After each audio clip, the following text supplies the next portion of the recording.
Yo nena mediasi yang pertama. Hah? Mediasi mungkin yang pertama.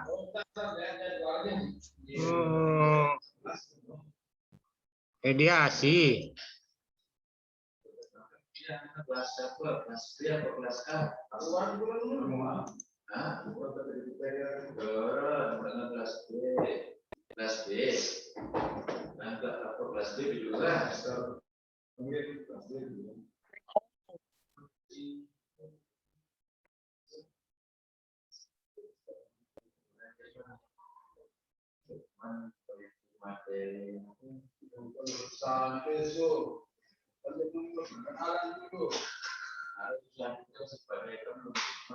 Ayo tamu nih semester 5 nih Bang, itu jadi skip. Mediasi.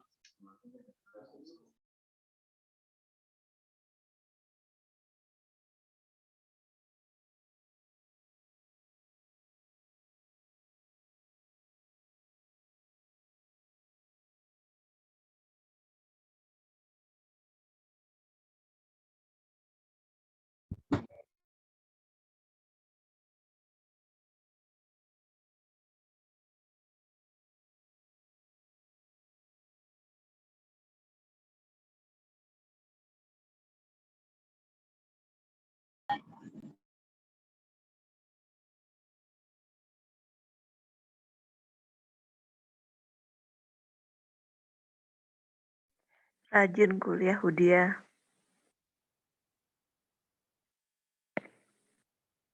Hudia. Ya, Kak. Rajinnya. Duluan saya ya masuk ketimbang Kakak. Berapa kali keluar?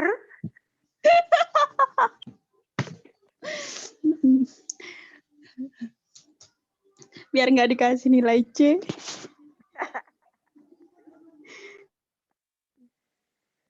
Di mana itu dia? Di rumah, Kak. Oh. Kirain lagi jalan-jalan sama pacarnya. Lagi di rumah. Kakak lagi di mana? Rumah.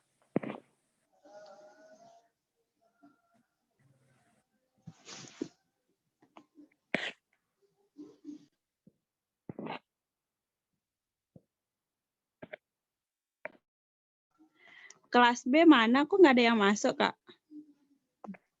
Kelas B? Yang kita kelas B ini? Yang lain maksudnya? Kayaknya belum pada masuk. Biasa Pak Diman paling dulu nongol lah. Iya wah. Mungkin dia ketinggalan kereta. Baru ibu ketua dong li grup. Iya wah, ya paling ribut.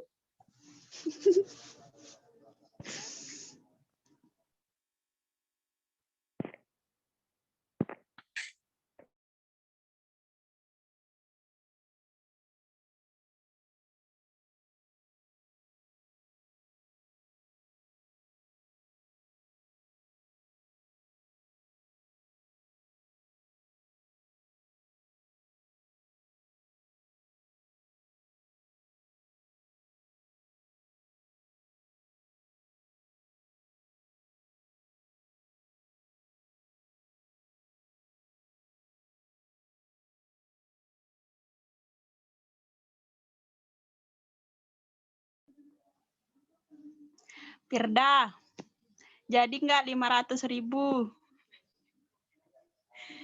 Suhir menunggu jawaban itu.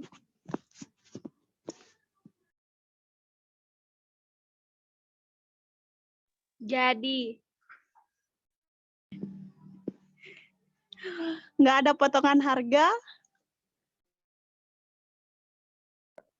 Apa aja bisnis Hudia ke Cepirda?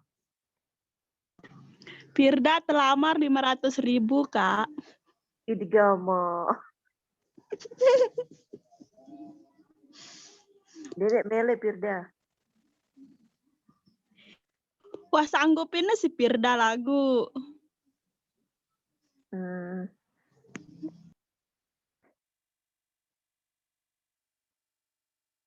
Siapa yang lamar dia? Suhir, Yang mana anak kelas A. Yang mana sama yang gitu? Nanti ya kalau dia masuk. Heeh. Yang mana sih? Yang temannya bagus itu? Ya, Hmm, kan sama ada kayaknya kelompok KKN ya. Beda sama dia ya. enggak lain Oh, Mila. jadi Kak ada itu ada. Kenapa percaya? Firda kemarin udah sanggup loh potongan 25%. Siapa Iya. Suhir kan?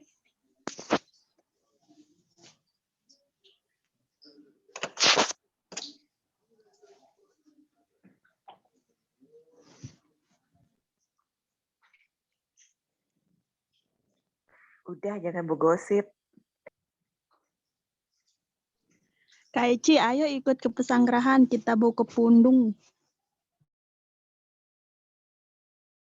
Kapan? Ke Pundung apa? Ke Pundung Putih. Kalau Pundung Putih mau saya, kalau merah dek milih. Pedis Putih kanca merah. Diran. Tunggu ibu posko itu dulu, dia masih dia yang punya yang di depan posko. Kita mau petik bawa pulang. Oh iya, siap. Jemput tapi saya ya. Oke, Nanti sih saya bawa motor sendiri. siap. Oke.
Dan ini fotomu yang kayak benjol itu. Ya. Ini fotomu yang kayak benjol itu. Bayar itu, bayar. Kak Satu Eci, Eh, minta traktiran sama Aden, dia udah dapat UKT kemarin. Ngarang. oh, traktir saya meh. Dia dapat 2.400.000. Itu uang bukan untuk neraktir, tapi untuk biaya perkuliahan. Jadi jangan korup-korup lah. Korup dikit. Gunakan sesuai prosedur. Biaya kuliah. Dia bisa biaya perayaman juga, Pan.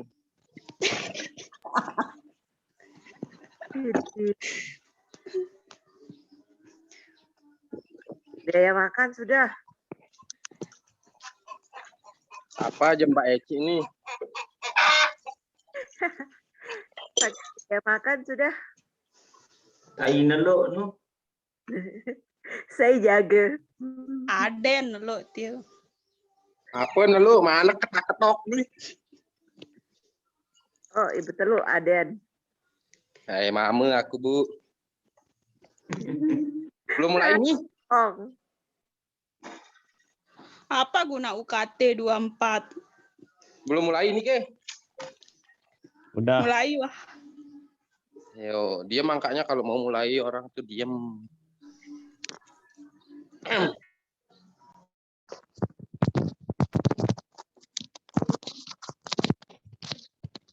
Apa Pak Diman bergerusuk dia?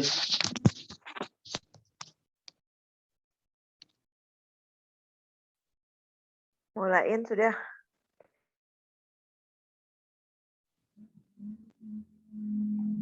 Ya.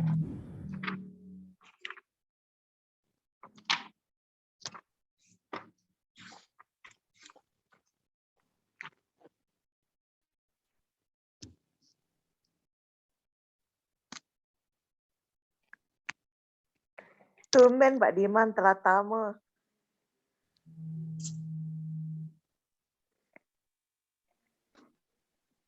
Pak Diman, tumben udah telat tamu. Tahun jadwal, orang tidak lewat minggu murid kuliah. Aduh, kalau Leon yang ribut di grup. Piran, Oh, nek. Sok-sok ribut iya ja. Menahara jadwal telang. Bejadwal. Bagus. aku masih susun skrip, judul skripsi dulu. Bagus. Dia menimbal, bagus.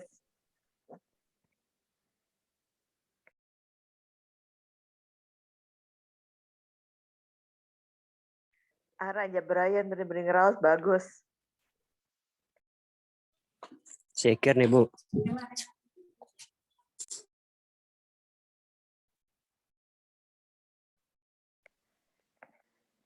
Dia bener ngeraus, bagus. Riawan, darah Hudia.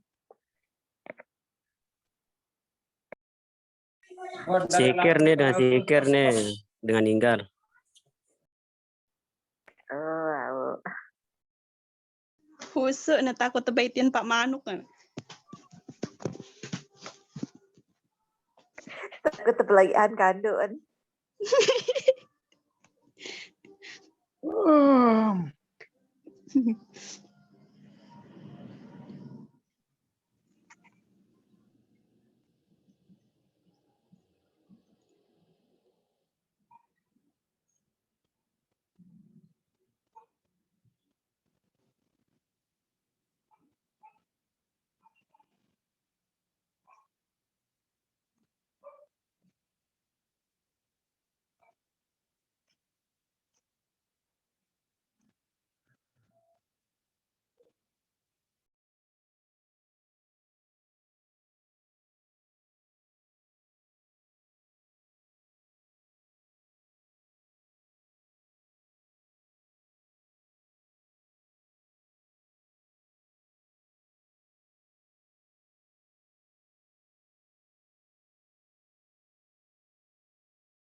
Halo.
Pak, mulai aja, Pak. Sudah 20 orang ini.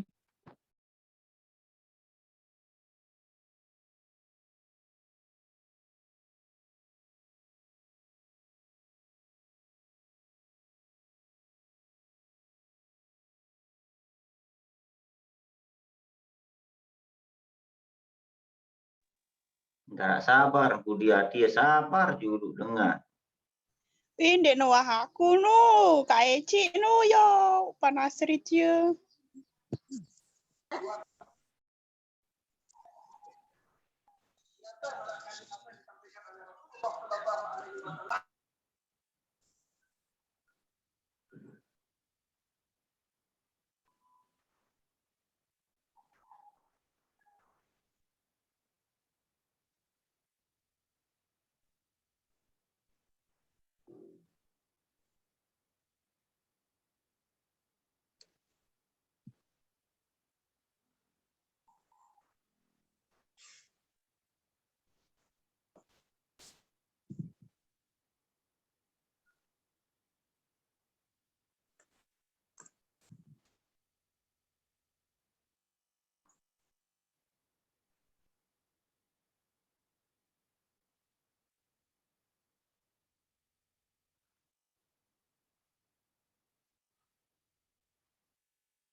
Nggak ada suaranya.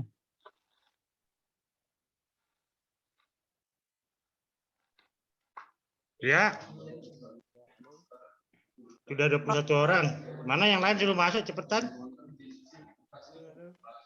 Kalau 20 orang, 19 orang sih ini, loh, saya ini baru 2 ini di dalam. Berapa semuanya Pak Dekan? Dan 40 berapa ya? 25 tambah 22, 47. 47 orang. Ya, ini. Belum Baru setengahnya. berarti. Setengahnya Pak Kades.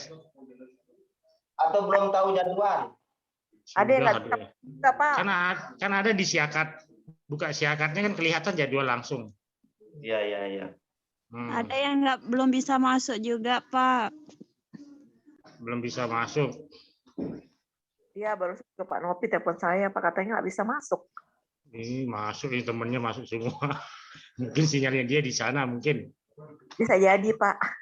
Kuotanya mungkin itu. Suruh naik, suruh Menunggu, Pak manjat, Dekan. suruh manjat. Ntar saya Suruh, Pak. suruh dia manjat ke pohon kelapa dulu. Nggak ada sinyal.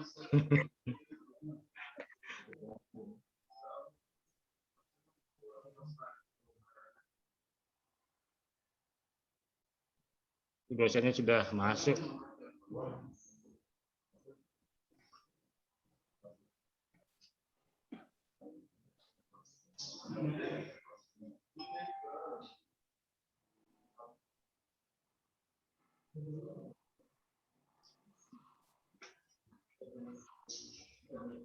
Nanti saya masuk sebentar aja, ini pengantar aja.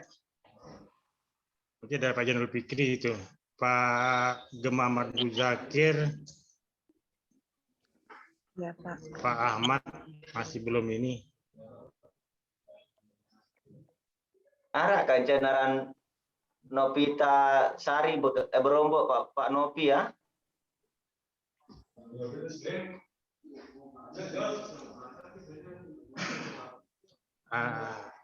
Ini Mulai.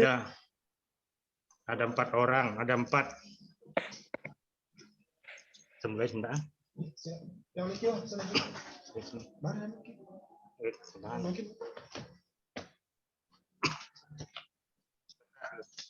Ya. Nomor 2 sih Bapak.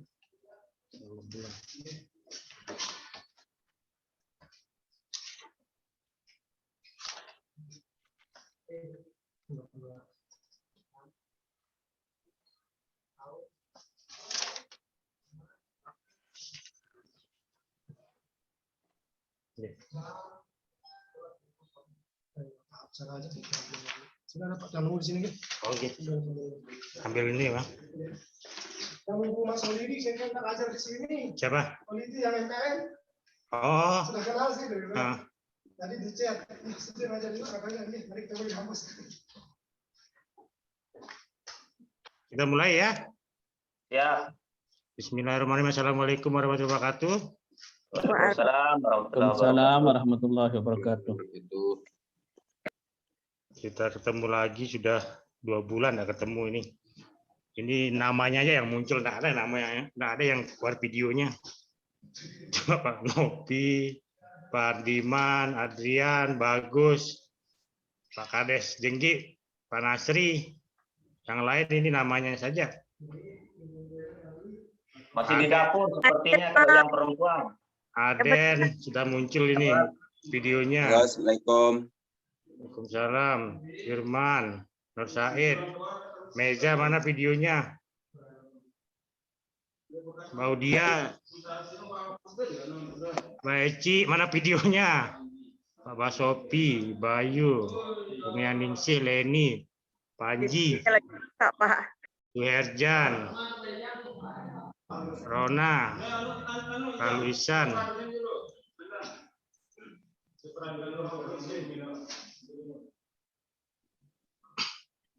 Baik, ini semester ini ya, mulai semester ini sistem pembelajaran di Fakultas Hukum itu bukan hanya di Fakultas Hukum ya, itu ya diwajibkan menurut Permendikbud 3/2020 itu menggunakan sistem perkuliahan campuran, itu wajib. Jadi perkuliahan campuran itu ada 2 sistem, ada luring dan daring. Luring itu tatap muka secara langsung di depan kelas, dan ada daring, itu wajib. Jadi kewajiban yang pertama. Terus kewajiban kedua itu dosen diwajibkan untuk membuat RPS, rencana pembelajaran semester. Nah, rencana pembelajaran semester itu semua mata kuliah itu wajib memiliki rencana pembelajaran semester. Di situ alat ukur untuk melakukan evaluasi seberapa jauh atau seberapa hasil yang diperoleh dari pembelajaran yang sudah dilakukan selama 1 semester. Itu dapat dievaluasi. Makanya kemudian kalau perkuliahan itu terlaksana dengan proses sesuai dengan RPS-nya, maka capaian pembelajaran maka akan tercapai. Tapi ketika tidak, misalnya bolong-bolong atau bagaimana, maka capaian pembelajaran tidak akan tercapai. Nah, diusahakan semua mata kuliah itu wajib ada proses life skill dan hard skill-nya. Jadi ada proses praktek. Semua diharapkan untuk dapat berpraktek. Misalnya hari ini mata kuliah praktek ini kan, bagaimana cara berpraktek untuk melakukan negosiasi, berpraktek untuk melakukan mediasi, itu diwajibkan. Kenapa mata kuliah ini mata kuliah baru di Fakultas Hukum. Memang di beberapa universitas itu sudah banyak yang menerapkan soal mediasi. Kenapa mediasi ini menjadi mata kuliah? Karena wajib hukumnya ketika berperkara, baik berperkara maupun tidak berperkara ya, supaya dapat dipahami nanti akan dijelasin seperti apa mediasi. ketika orang berperkara di pengadilan pun itu wajib melakukan mediasi. Ketika mediasi tidak dilakukan, maka perkaranya dianggap perkaranya tidak sah untuk dapat dilaksanakan. Atau misalnya begini, ketika nanti ada putusan hakim tapi mediasi belum pernah dilakukan oleh majelis hakim, maka dia harus diulang melalui mediasi. Jadi proses mediasi itu diwajibkan dilakukan di pengadilan. Itu di pengadilan khususnya untuk kasus perdata. Nah, untuk kasus perdata. Kalau kasus pidana itu proses mediasinya yang dilakukan di kepolisian maupun di kejaksaan. Nah, banyak kita kemudian mendengar istilah mediasi oleh kepala desa. Nah, apakah betul kemudian mediasi yang dilakukan kepala desa itu adalah bentuk bagian dari mediasi atau tidak? Nanti dalam pertanyaannya akan mengetahui apa sih syarat-syarat mediasi, bagaimana metode mediasi, apa dari itu sebagainya. Nah, di tengah teman-teman mahasiswa ini ada kita ini berempat di mata kuliah praktek ini. Pertama itu ada saya, kedua itu ada Pak Warek 2, Pak Ahmad Kamarudin, dia belum sempat masuk. Ketiga itu ada Gema Ahmad Muzakir, kebetulan ketua Pradi cabang Selong, sedang masih di Jakarta selesaikan disertasinya. Keempat ada Pak Jadul Fikri, itu sudah hadir di Zoom. Jadi kami ini berempat akan ngajar di semester 5 maupun semester 7. Nanti memang akan banyak kita akan berpraktek bagaimana proses mediasi yang baik dan seterusnya. Nah, sekarang kalau orang mau jadi mediator itu harus bersertifikat. Jadi tidak sembarangan orang bisa dikatakan misalnya hari ini ada balai mediasi desa. Apakah balai mediasi desa itu sudah dianggap sebagai hasil produk mediasi atau tidak? Memenuhi kode etik atau tidak? Nanti kita bisa sama-sama nilai. Nah, karena ada syarat-syaratnya mediasi itu. Tidak kemudian walaupun namanya balai mediasi desa kemudian tapi dia tidak kemudian mencerminkan apa yang seharusnya dilakukan oleh kode etik mediator atau mediasi, maka dia bukan dianggap sebagai produk hasil mediasi. Gitu. Saya mungkin persilakan kepada Pak Jadul Fikri dulu untuk memperkenalkan dirinya, mumpung dia lagi ada di dalam Zoom. Silakan Pak Jadul Fikri. Terima kasih Pak Dekan. Assalamualaikum warahmatullahi wabarakatuh. Waalaikumsalam warahmatullahi wabarakatuh. Waalaikumsalam warahmatullahi wabarakatuh. Waalaikumsalam warahmatullahi wabarakatuh. Selamat siang menjelang sore. Selamat siang, Pak. Di pertemuan pertama ini mungkin saya lebih pada mengenalkan diri dulu ya. Pertama-tama saya Jainul Fikri yang akan bergabung sama 3 rekan dosen lainnya untuk membawakan materi mata kuliah negosiasi dan advokasi ini, dan mata kuliah lain nanti juga kita akan ketemu di advokasi dan bantuan hukum. Itu yang pertama, dan selanjutnya mungkin pada sore hari ini juga lebih pada selain perkenalan tadi sebentar itu juga pengantar perkenalan tentang mata kuliah ini. Dulu mata kuliah ini memang belum saya pribadi dulu waktu di kuliah itu belum menemukan itu di tentang mata kuliah ini, tetapi dalam konteks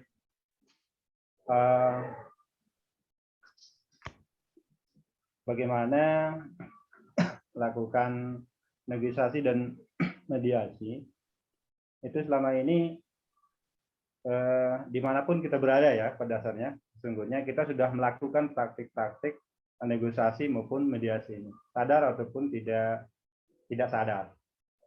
Cuma karena perkembangan masa perkembangan pola interaksi antara orang ataupun antar lembaga misalnya, ini kemudian meningkatkan bentuk negosiasi dan mediasi ini bercampur dengan kalau kita kaitkan misalnya dengan situasi dan kondisi sosial masyarakat secara keseluruhan dimanapun kita berada.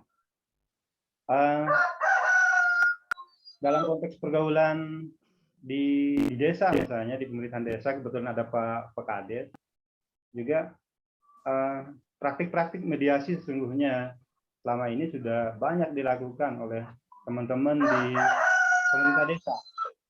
Kemudian di teman-teman yang kebetulan bekerja juga di bidang yang lain juga praktik negosiasi dan mediasi ini juga sering kita lakukan atau sering teman-teman lakukan semua. Nah,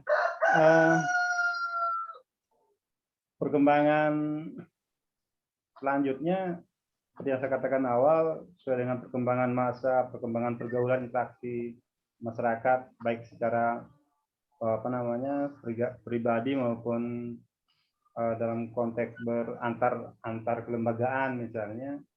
Nah, ini ternyata bentuk daripada respon, sesungguhnya respon terhadap situasi itu, sehingga bermediasi ataupun menegosiasi itu sekarang ini juga sudah bukan diadopsi, tapi dimasukkan dalam beberapa kelembagaan yang sampai kepada secara aturan, secara struktural, dan itu pun diatur. Sebagai contoh misalnya, kalau Pak Basri tadi menyebutkan dalam konteks beracara di pengadilan, bahwa mediasi di pengadilan itu harus dan wajib dilakukan sebelum masuk kepada pokok perkara, dengan harapan bahwa di proses mediasi itu, terutama yang perdata, di proses mediasi itu mampu menemukan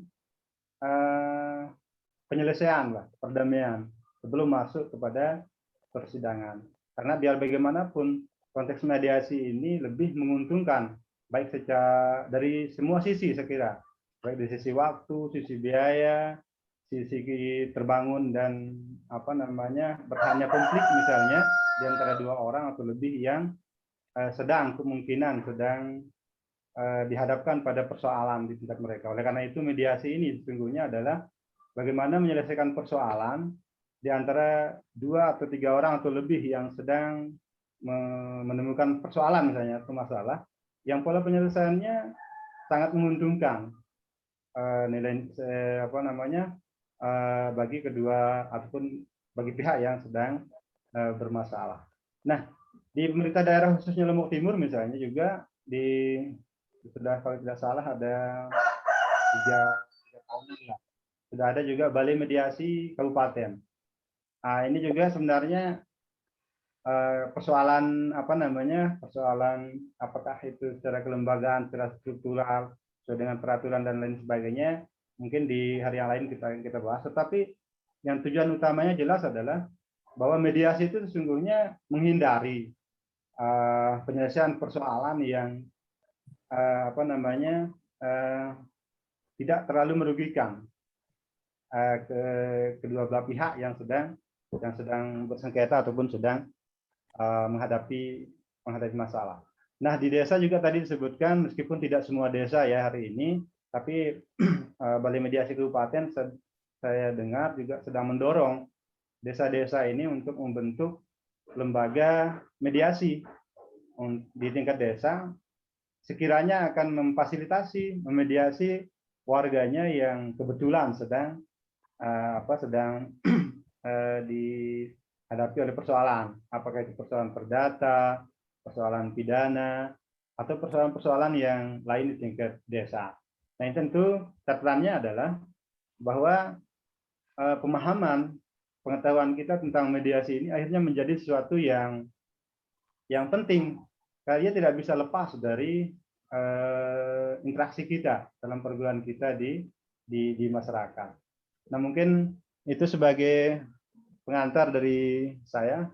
Selanjutnya kembalikan ke Pak Basri. Baik, saya lanjutkan. Saya sedikit pengantar mungkin ini. Ini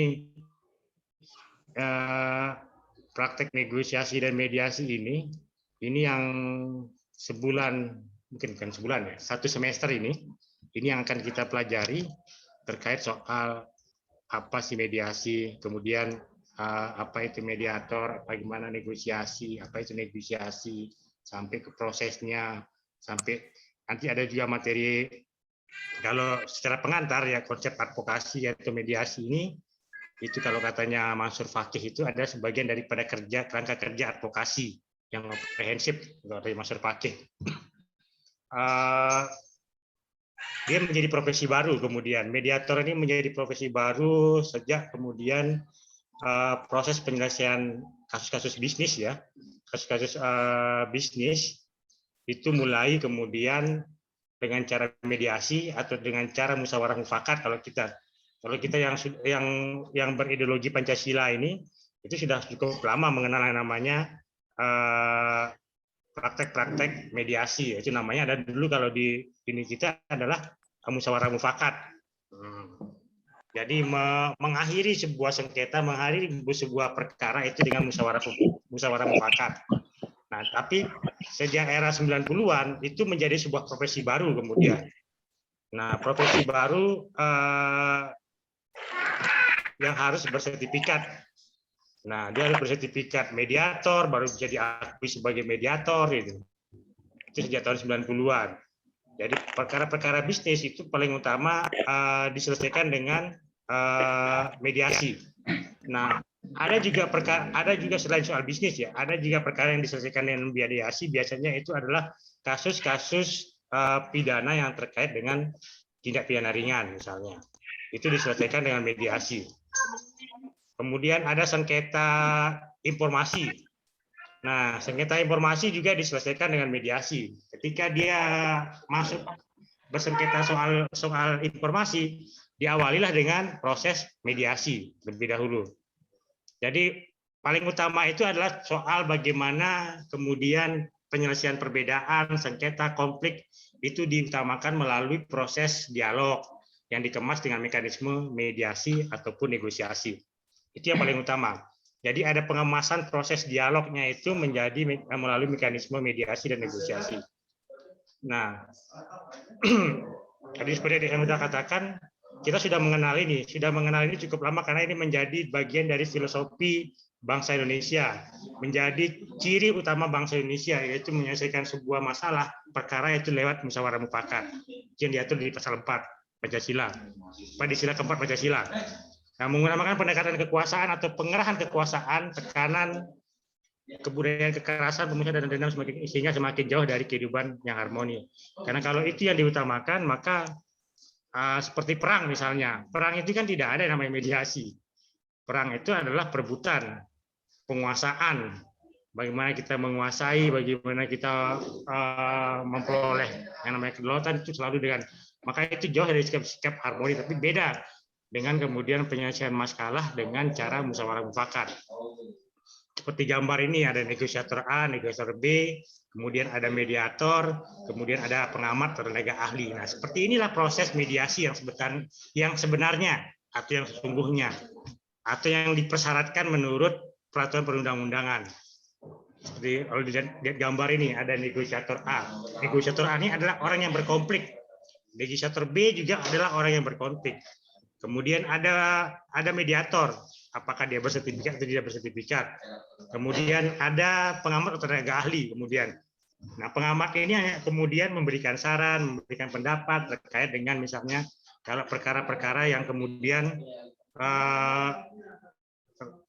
kalau terkait dengan perkara-perkara yang kemudian yang diselesaikan butuh pendapat-pendapat ahli terkait di dalam sebuah mediasi. Itu banyak perkara-perkara yang sangat sulit yang itu membutuhkan misalnya mediator tidak kurang memahami persoalan misalnya sengketa bisnis misalnya. Nah, sengketa bisnis ini butuh ahli, maka dia meminta ahli untuk menjelaskan seperti apa langkah-langkahnya. Itu bisa dilakukan di mediator, bukan hanya di depan persidangan. Kemudian banyak juga soal terkait soal konflik sumber daya alam. Ini yang paling utama. Karena konflik sumber daya alam ini pasti akan menimbulkan soal konflik yang besar, konflik yang laten, atau konflik yang manifest kemudian.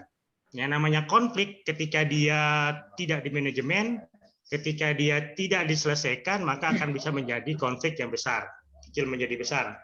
Nah, antara kepentingan kemudian dalam mediasi ini maupun dari pengamat pelibatan ahli bisa dilakukan dalam kondisi para pihak memerlukan pendapat dan seterusnya. Nah, secara etimologi yang namanya mediasi itu berasal dari bahasa Latin mediar yang berarti berada di tengah atau posisi di tengah-tengah. Hal ini menunjukkan bahwa peran yang ditampilkan pihak ketiga sebagai mediator dalam menjalankan tugasnya menengahi dan menyelesaikan sengketa antara para pihak. Nah, kata berada di tengah juga bermakna mediator harus berada pada titik yang netral, tidak memihak, tidak menyelesaikan sengketa dalam tidak menyelesaikan sengketa dalam mediasi. Mediator harus mampu menjaga kepentingan para pihak yang bersengketa. Jadi mediator ini tidak boleh memihak, dia boleh di tengah-tengah. Tidak boleh kemudian menguntungkan A atau menguntungkan si B, itu tidak dibenarkan oleh mediator. Tetap posisinya adalah netral.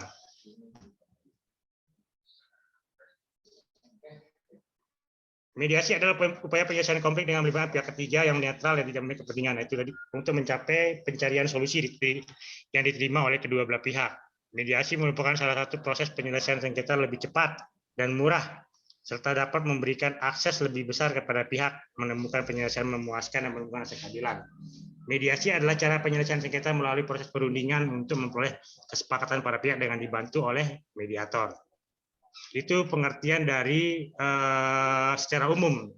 Nah, tapi menurut para ahli itu ada beberapa ahli menjelaskan soal pengertian mediasi. Itu ada Lawrence Bull. Mediasi merupakan proses pengambilan keputusan di mana pihak dibantu oleh mediator. Dalam hal ini untuk upaya mediator untuk meningkatkan proses pengambilan keputusan dan untuk membantu para pihak mencapai hal yang mereka inginkan bersama. Itu menurut Lawrence Bull. Kalau menurut Feuerbach dan Taylor, mediasi merupakan proses di mana para peserta bersama-sama dengan bantuan dari seorang netral sistematis mengisolasi sengketa dalam rangka mengembangkan pilihan, mempertimbangkan alternatif dan mencapai penyelesaian sengketa yang akan mengakomodir kebutuhan. Nah, menurut Feuerbach dan Taylor ini, itu dia mengkanalisasi kemudian, tidak melepaskan proses ini menjadi bias atau keluar dari apa yang diinginkan. Dia mengkanalisasi, terutama terlebih dahulu itu mengkanalisasi, memproteksi orang-orang lain untuk masuk, tidak kemudian memberikan ruang orang lain untuk masuk di dalam proses mediasi. Jadi ketika dia masuk proses mediasi itu sudah diisolasi. Tapi kalau ketika mediasi tidak dilakukan proses isolasi, maka kepentingan-kepentingan luar akan terjadi dan tidak akan mungkin mencapai sebuah kesepakatan kalau melibatkan pihak luar. Makanya dibutuhkan itu yang namanya isolasi terlebih dahulu. Itu menurut pendapat Feuerbach dan Taylor. Gary Goldcaster, mediasi merupakan sistem negosiasi pemecahan masalah di mana pihak tidak memihak, imparsial, bekerja sama dengan pihak yang lain yang bersengketa untuk membantu mereka memperoleh kesepakatan perjanjian yang memuaskan. Christopher Wilmore, mediasi merupakan intervensi dalam negosiasi atau konflik dari pihak ketiga yang dapat diterima terbatas atau tidak ada keputusan otoritatif membuat kekuasaan, tetapi membantu pihak-pihak terlibat dalam sukarela mencapai penyelesaian yang saling diterima dalam sengketa. Nolah Harley, proses penemuan partisipatif berorientasi pada struktur jangka pendek pilah berselisih bekerja dengan pihak ketiga yang netral mediator untuk mencapai kesepakatan yang diterima bersama. Kovat, negosiasi difasilitasi adalah proses di mana pihak ketiga yang netral mediator membantu pihak yang seterusnya. Nah, ini untuk pendapat ahli ini nanti bisa dibaca sendiri. Jadi kesimpulannya adalah ada pihak ketiga yang sifatnya adalah netral atau imparsial. Kemudian memihak A atau memihak si B. Posisinya adalah di tengah.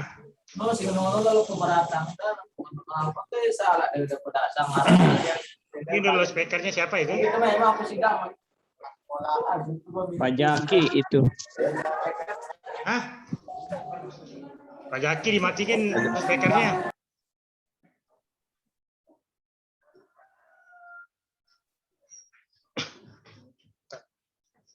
Tujuan manfaat mediasi. Nakal Pak Jaki, Pak. Nakal. Iya. Lagi ngajar. Bentar, bentar Pak. Taruh aja dulu. Masih ngajar. Iya. Tujuan manfaat mediasi. Mediasi merupakan salah satu bentuk dari alternatif penyelesaian sengketa di luar pengadilan. Tujuan dilakukan mediasi adalah menyelesaikan sengketa antara pihak dengan melibatkan pihak ketiga yang netral dan imparsial. Itu tujuannya. Jadi mediator ini adalah salah satu pihak dalam bentuk alternatif penyelesaian sengketa di luar pengadilan. Ditujukan dilakukan mediasi adalah menyelesaikan sengketa antara para pihak dan melibatkan pihak ketiga yang netral dan imparsial. Netral dan imparsial. Imparsial itu tadi sudah jelas tidak memihak salah satu pihak. Imparsial. Mediasi dapat mengantar para pihak ketiga pada perwujudan kesepakatan damai yang permanen, lestari, dan mengingat penyelesaian sengketa melalui mediasi menempatkan kedua belah pihak pada posisi yang sama dan tidak dan ada pihak yang dimenangkan, ada pihak yang dikalahkan. Win-win solution. Jadi sama-sama menguntungkan. Dalam mediasi, para pihak yang bersengketa proaktif memiliki kewenangan penuh dalam mengambil keputusan. Mediator tidak memiliki kewenangan dalam pengambilan keputusan, tetapi ia hanya membantu para pihak dalam menjaga proses mediasi guna mewujudkan kesepakatan damai mereka.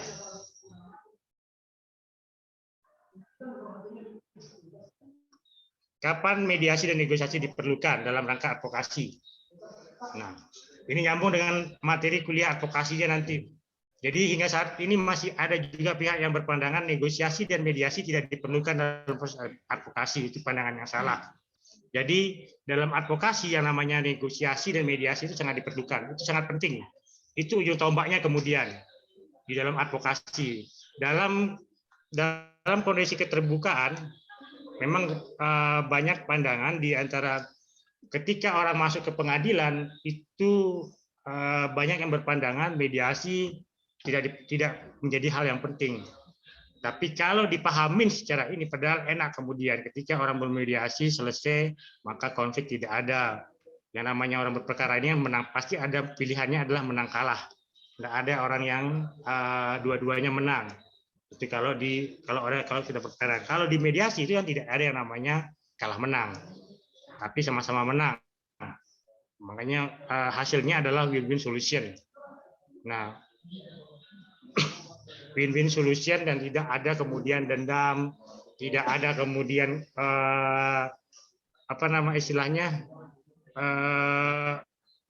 merasa diri kemudian minder ketika kalah dan seterusnya, tidak ada yang dirugikan, tidak ada namanya istilahnya itu kalah menang menjadi arang, kalah menjadi abu. Jadi kalau dalam orang perkara. Nah ini skema advokasi. Kalau dibaca kerangka advokasi itu yang dimulai dari bentuk, ukuran dan seterusnya itu yang jelimet ini ya. Besok di mata kuliah advokasi ini akan diperoleh. Ini materi advokasi. Nah, di materi advokasi itu di tujuan ininya itu pilihannya kemudian. Ketika memilihnya itu pilihan apa yang akan dilakukan, misalnya ajukan konsep tandingan, maka bicara legal drafting, bicara kontrak draft atau legal review. Nah, itu kita akan belajar di praktek perancangan pembentukan peraturan undang-undangan. Nah, ketika kita melakukan pembelaan, maka kita akan berbicara soal gugatan dan gugatan baik dan seterusnya. Itu kita akan belajar di praktek peradilan. Nah, ketika kita akan mengambil pilihan mempengaruhi pembuat dan pengambil kebijakan, maka kita akan belajar soal lobby, negosiasi, mediasi, kolaborasi, dan lain-lain. Nah, ketika pilihannya adalah kampanye atau saran penyataan, ijab pendapat, dan seterusnya, maka kita akan berbicara soal legal opinion. Nah, kemudian ketika kita mengambil pilihannya adalah lancarkan tekanan, pengaduan, mosi tidak percaya, surat terbuka, itu tadi surat terbuka itu bisa dalam bentuk somasi dan seterusnya, pemberitaan kebudayaan, aksi demonstrasi dan seterusnya. Nah, inilah siklus dari alur dari proses yang namanya advokasi. Nah, proses advokasi itu yang kemudian di mana pilihan mengambil bantuan hukum, di mana pilihan mengambil yang namanya negosiasi, mediasi, kolaborasi. Kalau mahasiswa Fakultas Hukum memahami alur ini, maka dia akan sangat mudah kemudian memahami apa yang akan dilakukan dalam proses-proses ke depannya. Makanya kemudian mata kuliah ini menjadi mata kuliah yang baru dikenal di mahasiswa Fakultas Hukum. Jadi angkatan 2018 ini ya, angkatan 2018 itu sangat bersyukur bisa dapat kemudian materi ini. Alhamdulillah. Nah, di sebelumnya itu tidak pernah yang namanya mengenal yang namanya materi advokasi. Nah, materi advokasi ini itu bukan hanya berlaku untuk masyarakat, tapi berlaku juga kepada perusahaan, kepada pebisnis. Nanti nanti selanjutnya akan terurai. Inilah alurnya, nanti di mata kuliah advokasi akan dijelaskan. Apa itu pilihan isu strategis dan seterusnya. Di pilihan isu strategis itu makanya berbicara soal manajemen isunya bagaimana, kemasan isu dan seterusnya. Nah, kalau sudah memahami ini, maka kita akan enak kemudian mengambil pilihan-pilihan apa yang akan kita lakukan. Itulah advokasi. Nah, seorang advokat belum tentu menguasai yang namanya ilmu advokasi. Karena ilmu advokasi ini ilmu yang atau bahasanya itu talenta kemudian. Hanya orang yang berpraktek yang akan memahami talenta-talenta seperti ini. Kalau seorang advokat belum pernah berpraktek seperti ini, dia tidak akan memahami apa pilihan yang harus dia lakukan. Ada namanya manajemen analisis SWOT, kekuatan, kelemahan. Nah, itu dulu digunakan di tentara. Hari ini di dunia pendidikan itu digunakan kemudian soal bagaimana menganalisa kekuatan, kelemahan, peluang, dan tantangan. Kalau dulu itu hanya digunakan di pasukan-pasukan tentara atau di tentara nasional atau di ABRI. Tapi hari ini sudah sampai ke persoalan ekonomi menggunakan angka SWOT. Nah, di sini juga akan menggunakan seperti itu, menganalisis secara SWOT. Nah, saya jelaskan soal kerangkanya aja ini. Nanti soal advokasi di mata kuliah advokasi dan pengetahuan hukum. Nah, kapan sebaiknya mediasi atau negosiasi ditempuh? Dialog yang terbangun di dalam proses mediasi maupun mediasi akan berlangsung efektif jika terbangun kesetaraan, core blessing. Jadi tidak ada pihak yang benar maupun salah. Semua para pihak ini adalah sama kemudian yang harus dilihat. Antara A, B, dan C misalnya terjadi konflik ya harus sama-sama dilihat. Tidak bisa kemudian dilihat ini yang benar, ini yang salah dalam mediasi. Jadi kedua-duanya adalah benar sepanjang belum ada keputusan dari hakim misalnya. Begitu cara pandang kita. Cara pandang kita adalah walaupun dia dinyatakan bohong kemudian, tapi tetap dia kemudian benar. Tidak boleh menyatakan ini salah dan seterusnya. Itu tergantung mediasi. Nah, sebaiknya negosiasi atau mediasi ditempuh bila kekuatan sudah relatif setara. Jika belum setara, maka pikirkan kembali untuk menggunakan bagian-bagian dari kerangka advokasi. Ya, itu yang harus dilihat kalau belum setara. Nah, ini keseimbangan kekuatan. Ini yang kita bicara soal analisis SWOT. Di mana kekuatan kita, di mana kelemahan kita, di mana kita itu menggunakan analisis SWOT. Itu digunakan, kalau dulu digunakan di tentara. Jadi tentara itu kalau mau perang dia menganalisis dulu apa kekuatannya, apa kelemahannya, di mana ininya. Nah, hari ini semua menggunakan ini, termasuk pendidikan. Di dunia pendidikan hari ini menggunakan ini, soal analisis SWOT, soal survei hidup berkelanjutan, advokasi konflik yang terbuka, manifest, konflik yang tersembunyi atau laten. Nanti kita akan bicara soal early warning system and early responsive system, gitu ya. Itu di teori konflik. Nah, bagaimana menentukan perwakilan jika ada komunitas atau badan hukum perusahaan ingin menempuh mediasi atau negosiasi? Itu yang saya katakan tadi. Ini bukan hanya berlaku untuk pihak masyarakat, tapi dia juga berlaku untuk badan hukum atau perusahaan. Kemudian, bagaimana cara dia untuk menggunakan mediasi dan negosiasi. Jadi semua, makanya kemudian ada alternatif dispute resolution istilahnya namanya itu. Itu adalah sengketa-sengketa bisnis yang diselesaikan dengan cara mediasi. Arbitrase internasional, namanya ada lembaga arbitrase internasional. Kalau di Indonesia namanya BANI, Badan Arbitrase Nasional Indonesia. Arbitrase itu adalah proses penyelesaian sengketa secara mediasi. Nah, itu kalau bisnis. Kemudian kalau di konsumen itu ada namanya BPSK, Badan Badan Penyelesaian Sengketa Konsumen, BPSK. Itu prosesnya adalah mediasi. Nah, BPSK. Jadi kalau orang mau bersengketa konsumen, tidak bisa dia langsung ke pengadilan. Dia harus masuk dulu ke BPSK. Jadi BPSK memproses itu secara mediasi. Kalau sudah ada putusan BPSK, kalau ada yang keberatan, baru itu bisa diajukan kemudian ke pengadilan. Untuk objek sengketanya adalah putusan BPSK. Begitu juga soal arbitrase.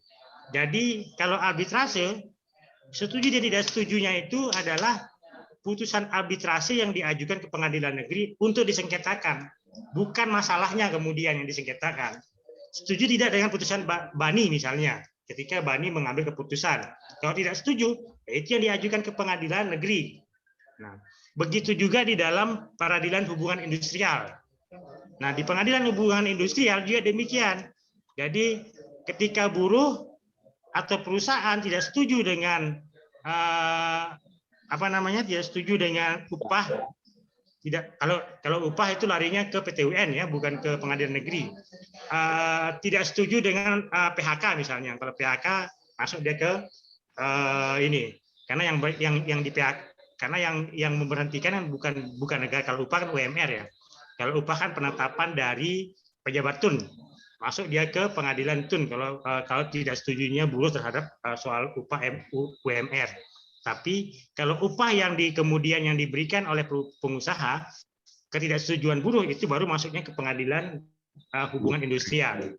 Nah, tetapi sebelum ke proses itu wajib diselesaikan di proses mediasi di Disnaker. Itu yang kemudian dikenal ada namanya bipartit, tripartit kemudian cara penyelesaian sengketanya, mediasi. Nah, objek sengketanya adalah hasil dari proses mediasi tersebut. Tidak bisa langsung masuk ke pengadilan negeri.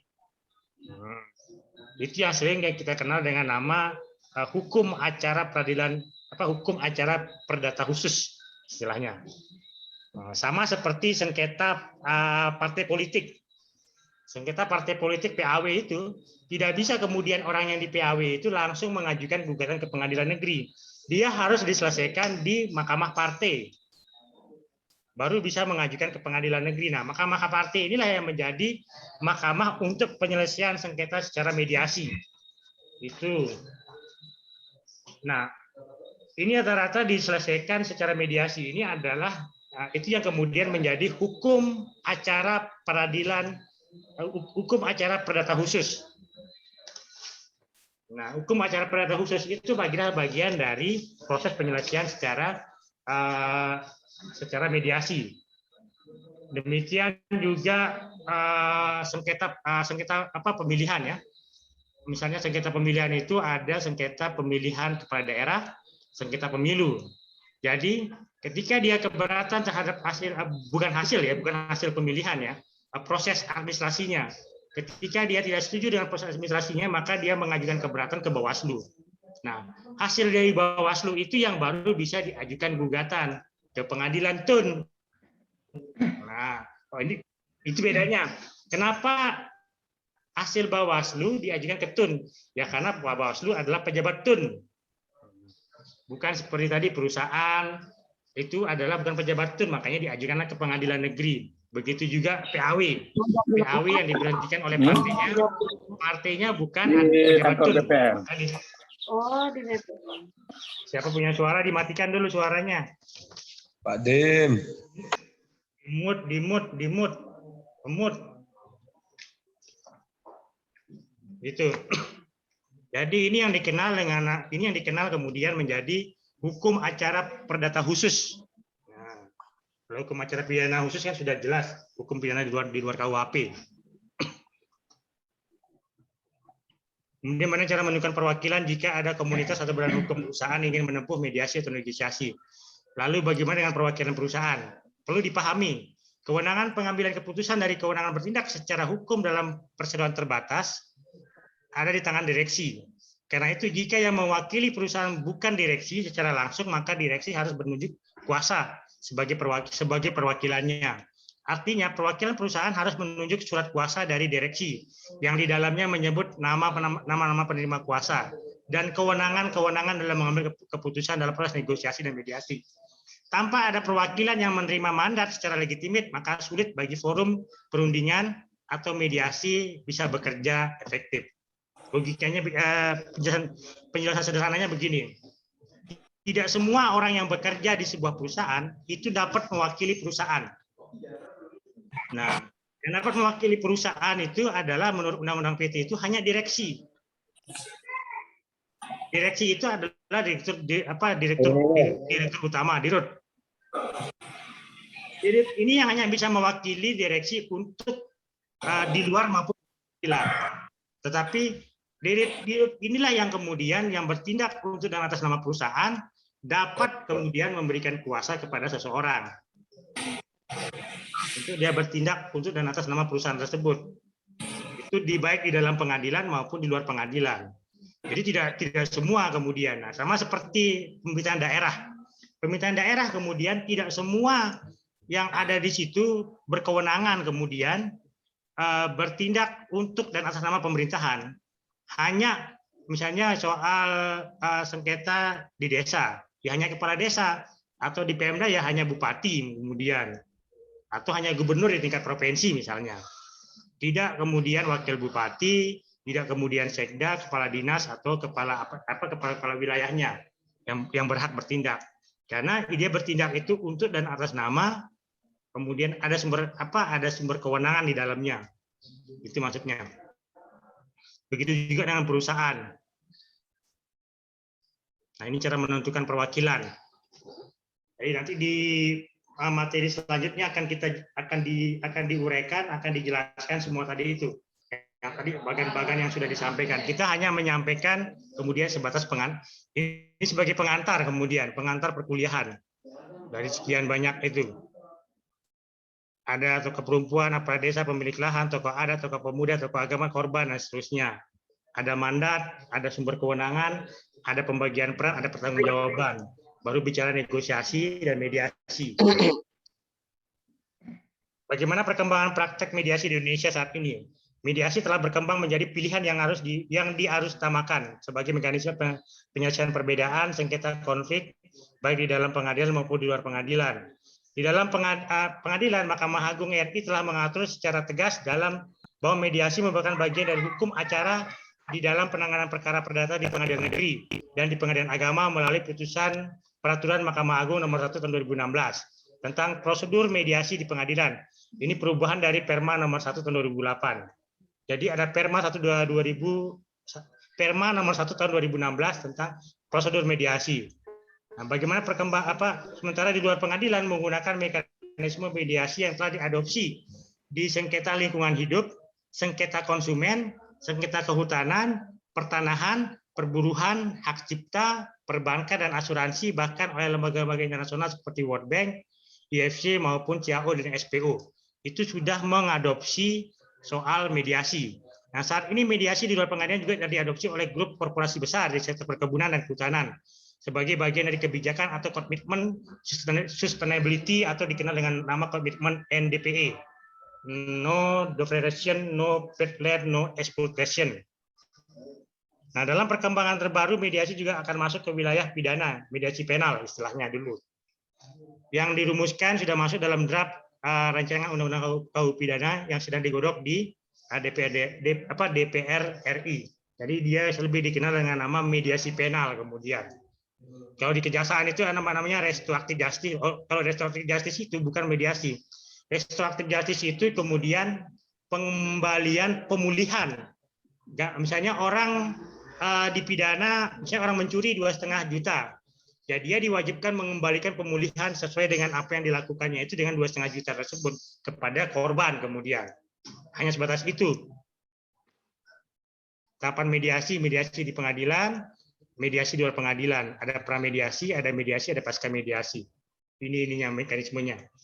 Kemudian proses mediasi di pengadilan berlangsung sesuai dengan Perma 1 2016. Tahapan mediasi bersifat wajib sebelum majelis hakim memeriksa pokok perkara. Sudah kita jelaskan. Jadi sebelum masuk ke pokok perkara dia wajib untuk melakukan mediasi. Ada jangka waktunya yaitu 30 hari, diperpanjang 15 hari. Jadi lebih lengkapnya itu ada nanti bisa di-download Perma 1 2016 sama surat Ketua MA atau 108 2000 tentang tata kelola mediasi di pengadilan. Itu dasar hukumnya yang di pengadilan. Ininya mekanismenya sidang, penggugat, majelis hakim, para pihak memberitahu mediator, mediator ditentukan tunggal atau dari mediasi dan seterusnya baru mediasi. Ini mekanisme di pengadilan. Ini hanya pengantar aja. Bagaimana proses mediasi di luar pengadilan yang digunakan oleh mediator profesional. Banyak pihak menyatakan telah melakukan mediasi. Nah, banyak pihak menyatakan telah melakukan mediasi atau telah menjadi mediator. Namun jika ditelaah secara seksama, proses yang dilakukan sesungguhnya bukanlah proses mediasi, tapi mungkin hanya memoderasi atau fasilitasi. Contohnya adalah di desa misalnya. Banyak orang menyatakan kepala desa sudah memediasi mereka. Padahal itu bukan mediasi, itu hanya memfasilitasi atau memoderasi. Sebab untuk menjadi mediator, Anda membutuhkan adanya persetujuan terlebih dahulu dari para pihak yang sengketa konflik.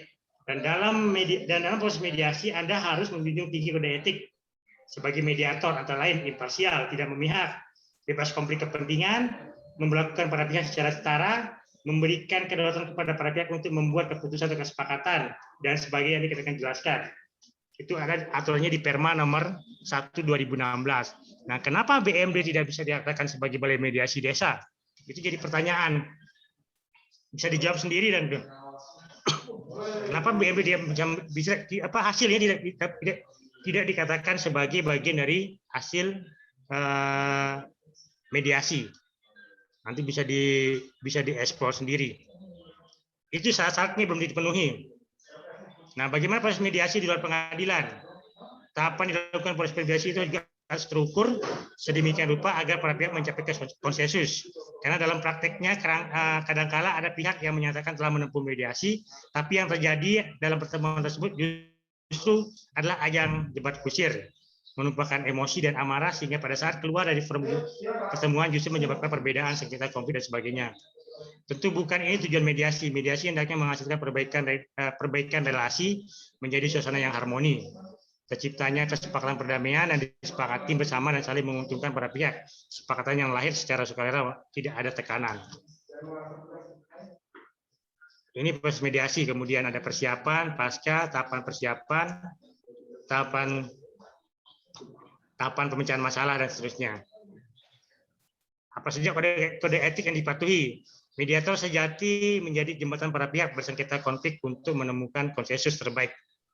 Namun secara sadar atau tidak sadar, mediator seringkali terjebak pada perilaku atau ucapan subjektif yang merugikan atau menguntungkan posisi salah satu pihak, sehingga berpotensi menurunkan kepercayaan pada pihak salah satu pihak.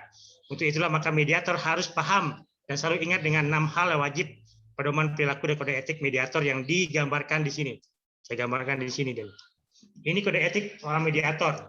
Jadi penentuan diri sendiri, self definition, bebas konflik kepentingan, konflik of interest, posisi para pihak sejajar, netralitas, kerahasiaan, prinsip dasar mediasi, penjelasan prosesnya kemudian. Jadi itu 6 prinsip dasar soal kode etik mediator.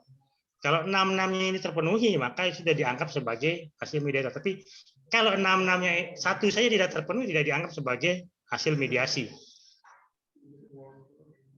Contoh teks negosiasi, saya sampaikan soal lingkungan keluarga. Ayah, minggu depan kita mau liburan kemana? Budi ke Pantai Kute di sini, di sana indah sekali. Kita ke Trans Studio Mataram mau tidak? Ayah maunya ke pantai, baiklah. Tapi besoknya kita ke Trans Studio gimana? Nah, ini salah satu bentuk bagian dari negosiasi. Jadi ada proses negosiasi antara seorang anak dan ayahnya. Itu di lingkungan keluarga. Itu contoh negosiasi. Contoh negosiasi di pendidikan. Bagaimana hari Minggu Bila dan Chandra mempunyai janji pergi ke toko buku bersama, sampingnya di sana ternyata mereka hanya membawa uang 100.000. Padahal mereka berdua ingin membeli buku kesukaan mereka masing-masing. Chandra, bagaimana aku ingin membeli buku The Chronicle of Audi karya Onizuka. Aku sudah memimpikan sejak dulu dan ingin edisi terbatas sambil menunjukkan bukunya. Bila kemudian menjawab, tapi aku ingin membeli buku Paris karya Kak Priska. Aku sudah sudah punya 4, dan jika punya ini lengkap sudah. Chandra memang berapa sih harganya, harga novel itu? Dia bertanya. 55.000. Jadi gimana? Uangnya cuma 100.000. Entahlah, aku ingin entahlah, aku sangat ingin itu sambil cemberut misalnya. Kemudian Chandra menopang dagu, menurutmu di toko ini boleh tidak kita berhutang, katanya.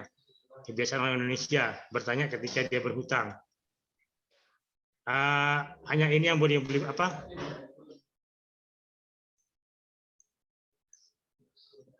Aduh.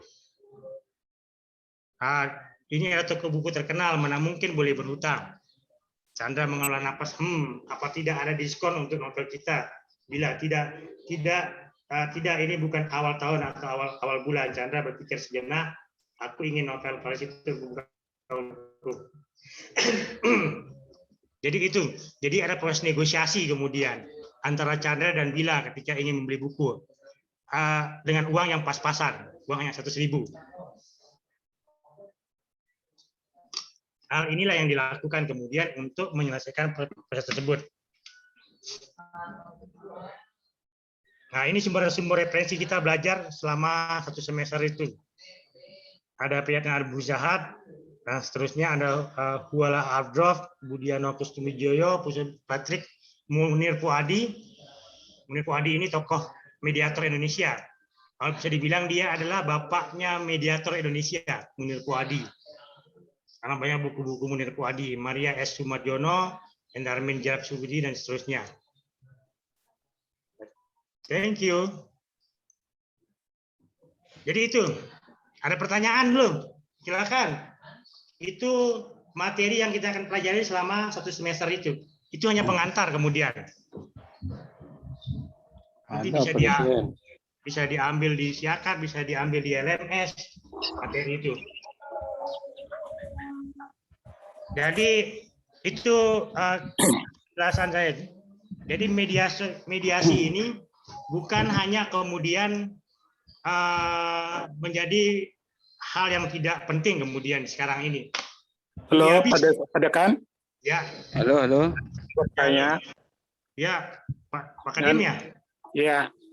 Suaranya saya tanda Pak Kadim. Ya, Pak Kadim, silakan. Saya mau tanya, apa keuntungan kita mediasi dan apa kerugian untuk kita tidak mediasi? Kalau keuntungan mediasi banyak. Kalau kerugian tidak mediasi juga ada. Kalau tidak kita mediasi, maka tentu akan pilihannya adalah kemudian sengketa. Sengketanya berlanjut kemudian. Ketika sengketanya berlanjut, tentu pasti akan ada yang menang dan kalah. Akan ada yang menang dan akan ada yang kalah. Yang menang jadi abu, yang kalah jadi arang gitu. Tapi kalau mediasi, pertama akan mempersempit atau memperpendek waktu untuk bersengketa, kemudian konflik itu tidak kemudian menghilangkan konflik ya. Jadi tidak ada lagi konflik kemudian ketika sengketa itu terjadi, ketika mediasi dilakukan dan berhasil. Orang akan sama-sama menerima apapun keputusannya, itu kemudian yang dikenal dengan nama win-win solution. Tidak ada yang menang, tidak ada yang kalah. Semua sama. Sama-sama kemudian menghasilkan tercapainya kesepakatan berdasarkan keinginan bersama. Bukan keinginan mediator atau keinginan B, tapi dicapai sama-sama. Izin pada saya. Ya. Tadi untuk menentukan perwakilan dalam komunitas atau badan dalam menempuh mediasi atau negosiasi itu, Pak dosen katakan yang boleh itu hanya direktur utama. Kan di perusahaan itu kadang-kadang ada direktur umum juga, Pak dosen. Dan untuk hanya boleh kan direktur utama. Tapi boleh diwakili sama yang lain apabila dia diberikan surat kuasa gitu, Pak dosen. Betul. Siapa saja itu pegawai itu Pak dosennya kalau ditunjuk gitu ya? Iya, biasanya sih bagian legal. Jadi harus dibedakan antara direktur utama dengan direktur ya. Jadi tingkatan di dalam perusahaan itu tertinggi itu adalah direktur utama. Dia adalah kepala direksi, pelaksana operasional. Di luar direksi itu ada kemudian emut dulu. Benar suaranya kedengaran. Ya, suara apa itu?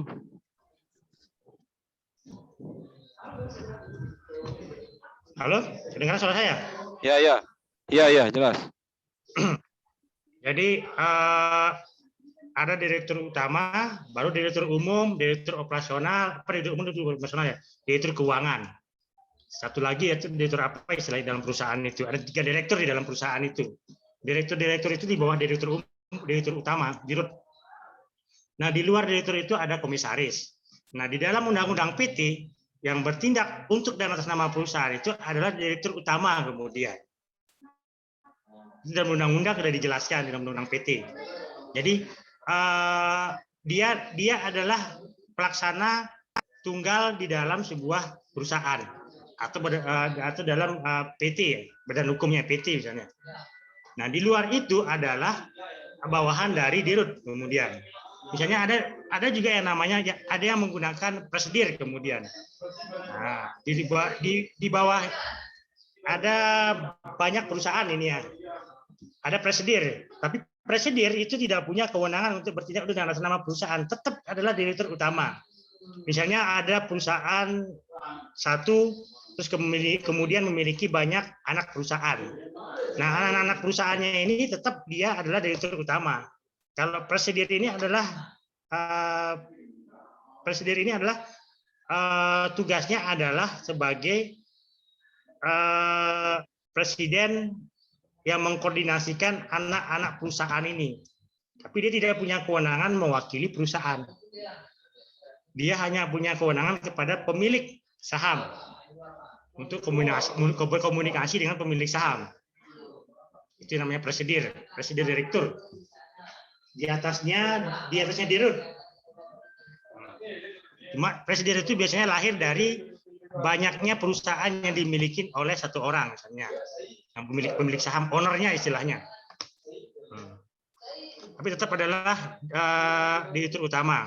Sama seperti bupati. Bupati adalah penanggung jawab tunggal di daerah. Tidak boleh dia diwakilkan oleh wakil bupati atau sekda. Nah, wakil bupati atau sekda bisa mewakilkan bupati ketika dia diberikan kewenangan oleh bupati. Maka hak kewenangannya dilepas kepada wakil bupati dengan cara mandat kemudian, dengan cara mandat, bukan delegasi. Nah, mandat ini yang kemudian sering dikenal dengan nama kuasa. Itu dalam hukum administrasi namanya mandat. Ada kewenangan atribusi, delegasi, dan mandat. Kalau delegasi, kewenangannya bupati diberikan kepada wakil bupati misalnya. Maka yang bertanggung jawab adalah wakil bupati, bukan bupati. Tapi kalau mandat, kewenangannya bupati diberikan kepada wakil bupati, tetap yang bertanggung jawab adalah bupati. Itu bedanya kewenangan delegasi dan mandat.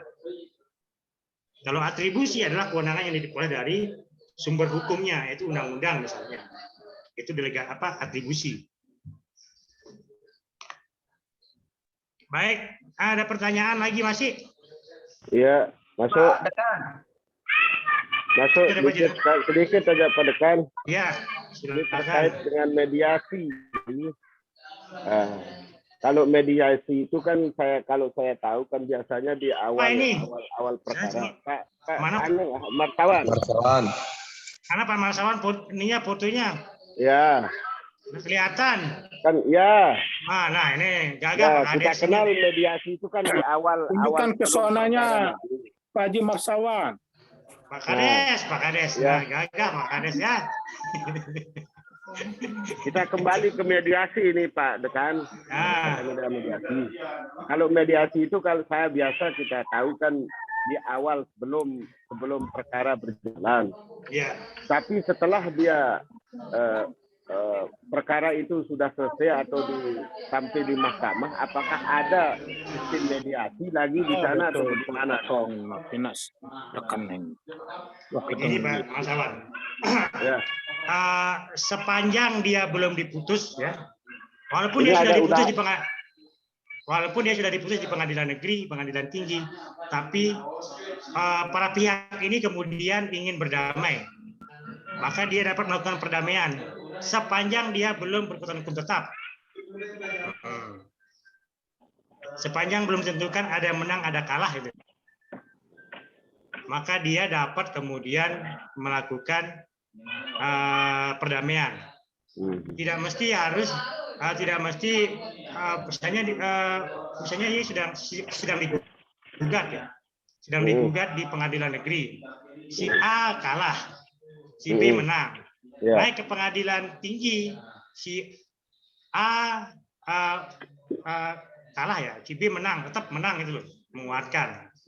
Tapi di tengah ketika kasasi, si A mengajak si B berdamai. Nah, pertimbangan si B, lebih baik saya berdamai katanya ya. Padahal dia sedang menang posisinya si B ini.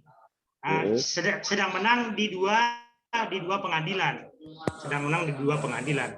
Dia bisa berdamai untuk menyelesaikan ini, untuk kemudian menghindari apa namanya. Nah, tapi ada juga orang yang berdamai setelah putusan kasasi. Nah, ketika akan dieksekusi, sebelum dieksekusi dia berdamai, kemudian selesai, tidak perlu dieksekusi kalau sudah terjadi perdamaian. Tinggal perdamaiannya itu dibawa ke pengadilan untuk menjadi akte dading istilahnya. Jadi kalau dia berbentuk akte dading, itulah akte perdamaian sesungguhnya. Akte dading itu adalah akte kesepakatan yang dibuat di luar pengadilan, dibawa ke pengadilan untuk mendapat penetapan hakim. Maka disebut dengan akte dading kemudian. Nanti kita akan jelaskan apa syarat akte dading. Nah, itu banyak orang yang tidak memahami kemudian. Nah, disinilah kita mau menyampaikan kenapa pentingnya mediasi. Kenapa mediasi menjadi pilihan penyelesaian sengketa dalam soal bisnis sekarang ini. Sejak tahun 90-an. Makanya berdirilah Badan Arbitrase Internasional. Gitu. Itu banyak terjadi. Misalnya Indonesia itu kan soal di arbitrase internasional itu sekitar pertambangan itu diselesaikan di arbitrase internasional. Itu banyak dari sejak. Ya, Pak siapa Pak Nasri? Pak Nasri. Ya, Pak Nasri, sila. Ya, jadi yang ingin saya tanyakan di sini, sejauh mana kekuatan upaya advokasi yang dilakukan di tingkat desa, karena proses mediasi di tingkat desa itu kan tidaklah mediasi ya seperti yang dikatakan Pak Dekan tadi, tetapi dengan istilah memodernisasi saja. Nah, sejauh mana kekuatan daripada upaya yang dilakukan di tingkat desa, Pak Dekan, itu saja.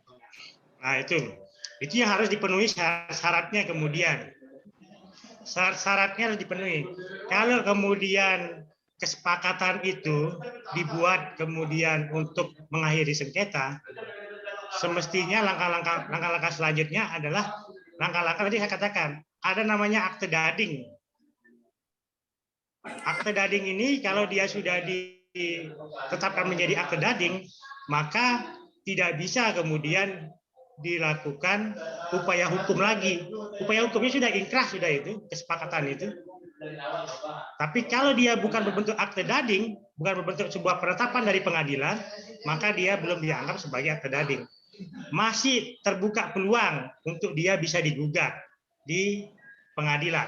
Nah, beda kemudian misalnya putusan BPSK ya, BPSK Badan Penyelesaian Sengketa Konsumen, BPSK. Ketika dia mengeluarkan keputusan, ketika tidak sepakat para pihak itu misalnya dengan hasil BPSK, maka hasil BPSK itu yang diajukan ke pengadilan untuk digugat.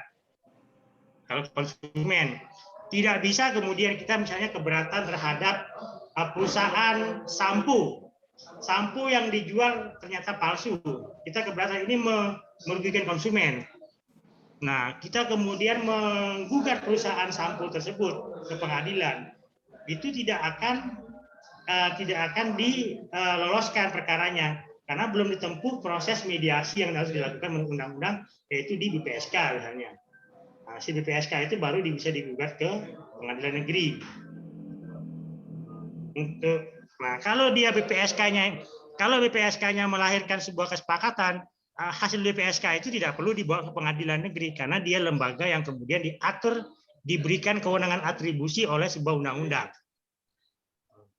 Beda kemudian kalau kepala desa di dalam Undang-Undang Nomor 6 itu menjelaskan hasil mediasi di kantor desa dianggap sebagai sebuah keputusan sah kepala desa untuk apa disebut ya, keputusan desa baru kemudian dianggap benar, tidak perlu dibawa ke pengadilan. Jadi kepala desa memediasi, kemudian mengalihkan ke sebuah keputusan. Nah, keputusan kepala desa itu dianggap sebagai sebuah hasil mediasi, tidak perlu dibawa ke pengadilan kalau itu diatur di dalam undang-undang. Diberikan kewenangan atribusi kemudian. Jadi kepala desa diberikan kewenangan atribusi untuk menjadi mediator. Itu dibenarkan. Tapi kalau tidak ada kewenangan itu di dalam undang-undang, maka tidak dapat dikatakan itu sebagai hasil mediasi. Makanya prosesnya harus dibawa kemudian lagi ke pengadilan negeri untuk mendapatkan penetapan. Beda dengan PPSK tadi, tidak perlu mendapat penetapan. Karena dia lembaga yang kemudian menurut undang-undang diberikan kewenangan untuk melakukan mediasi dan hasilnya cukup dengan hasil kewenangan tersebut. Itu sudah dianggap sah kemudian hasil mediasi. Hasil BPSK, hasil OJK, hasil KPPU, hasil apa lagi? BANI itu bisa. Hasil KI, Komisi Informasi, KPI, Komisi Penyiaran Indonesia itu bisa dianggap sebagai hasil mediasi. Karena dia punya kewenangan atribusi dari undang-undang. Iya, Pak Kades. Ini kan misalnya sekarang kita di desa membuat atau membentuk lembaga mediator tingkat desa. Nah, apa langkah-langkah yang akan kita tempuh untuk bisa mendapatkan legalitas supaya hasil mediasi di tingkat desa itu bisa diakui, Pak Dekan? Pertama, mediatornya harus bersertifikat, harus sertifikasi. Pertama itu syaratnya di undang-undang di Perma nomor 1 2016. Perma 2 atau Perma 1 2016 tentang mediasi itu. Pertama, dia harus bersertifikat mediator. Yang kedua, dia tidak punya konflik kepentingan dengan salah satu pihak. Karena kalau di desa itu rentan dengan konflik kepentingan. Si pihak A itu punya hubungan kekeluargaan dengan si B misalnya. Tentu akan terjadi konflik of interest, istilahnya konflik kepentingan. Ya, Pak Kades. Ya. Yang ketiga, hasil mediasi itu tetap harus dibawa ke pengadilan untuk mendapat penetapan. Kalau dia mau disahkan menjadi. Nah, kecuali BMD ya, Balai Mediasi Desa itu ada penyebutan kemudian di dalam undang-undang. Semua balai mediasi desa yang hari ini sudah terbentuk di Indonesia, maka secara mutatis mutandis keputusannya dianggap sebagai hasil dari mediasi. Kecuali itu berbunyi di dalam undang-undang. Tanpa sertifikat itu, Pak dosen. Hah? Tanpa tetap punya sertifikat. Tetap harus bersertifikat karena dia mediator. Oh gitu ya. Oh mediatornya. Ya. Oh, ya, berarti Pak dosen kita tunggu wisuda dulu baru kita bisa jadi mediator. Iya sih, harus sudah SH baru bisa jadi mediator. Hebat Pak Keding. Ambil jurusan mediator Pak Keding, Pak. Pak Keding, Mak. Karena dia dilatih soalnya di Mahkamah Agung. Sama seperti di BPSK itu. BPSK itu semua bersertifikat mediator.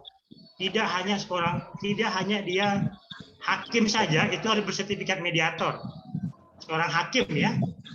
Pada dia sarjana hukum dan hakim. Dia ketika mau memediasi orang, dia harus bersertifikat mediasi. Itu seorang hakim. Pak Dekan. Ya. Satu, Pak Dekan. Contoh. Nanti dulu yang lain. Yo, siapa ini? Sebentar dulu. Saya ini. Oh iya, siapa? Nasri ini. Oh ya, silakan Pak Nasri. Ya. Banyak bertanya itu tidak pernah mengerti. Begini Pak Dekan. Diam Pak Des. Ya. Jadi kan syarat untuk menjadi mediator itu harus sudah memiliki sertifikat mediator. Nah, pertanyaan Tiang, umpamanya sekarang kita yang di desa atau katakanlah kepala desa sudah memiliki sertifikat mediasi.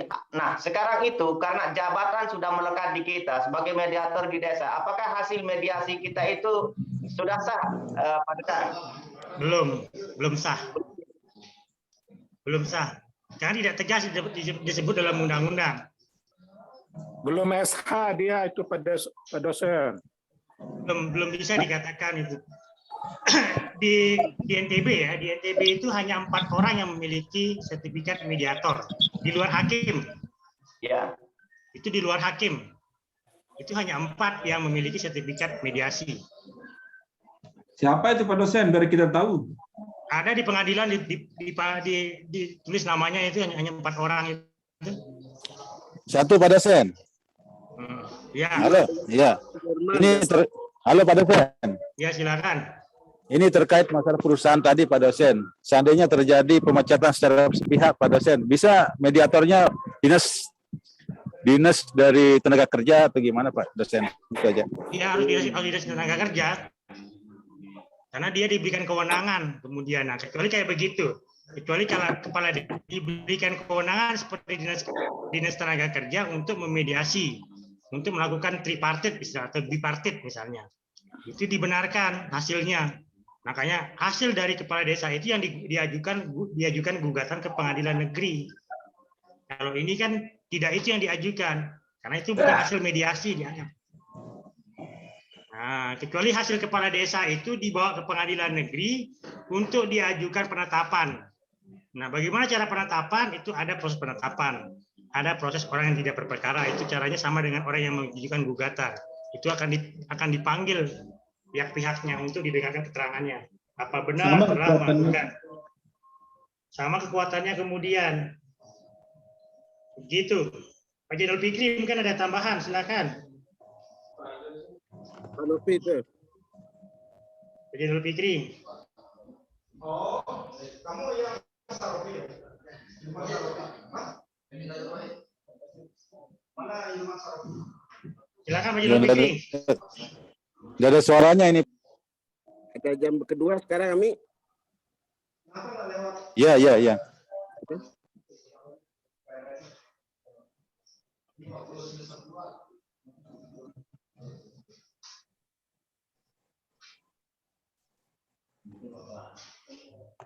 Tes. Dites mic-nya Pak Zainal. Cek.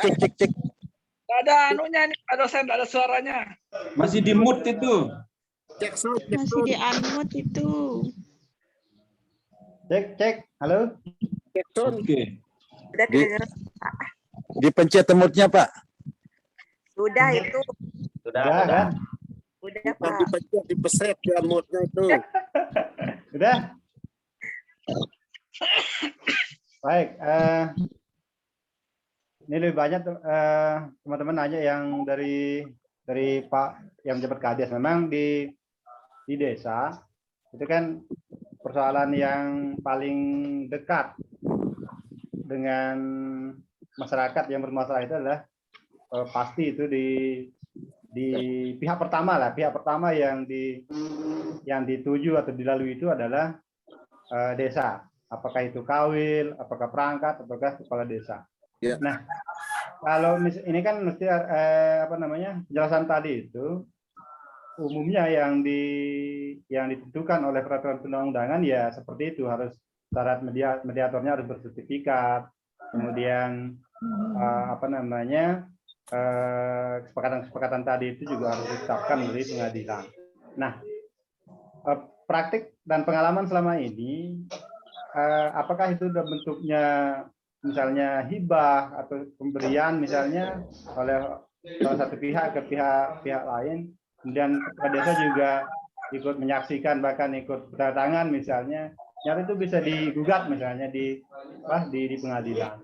Nah, sehingga banyak asumsi, banyak pendapat seakan-akan apa yang dilakukan, hasil mediasi yang dilakukan oleh pemerintah desa dalam hal ini oleh Pak Kades, itu seakan-akan tidak mempunyai arti atau tidak mempunyai makna misalnya kan seperti itu.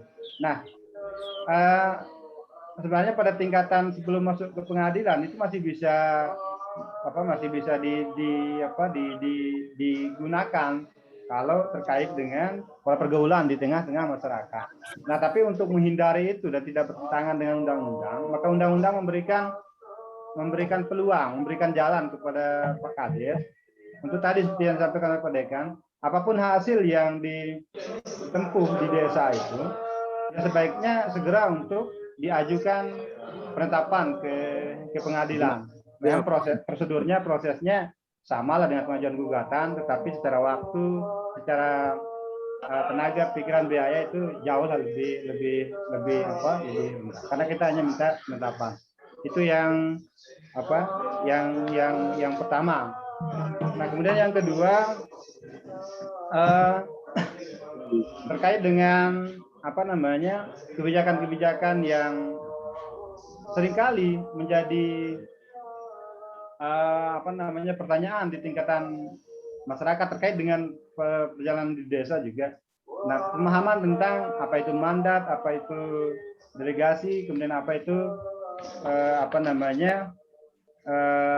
kebijakan atribusi misalnya.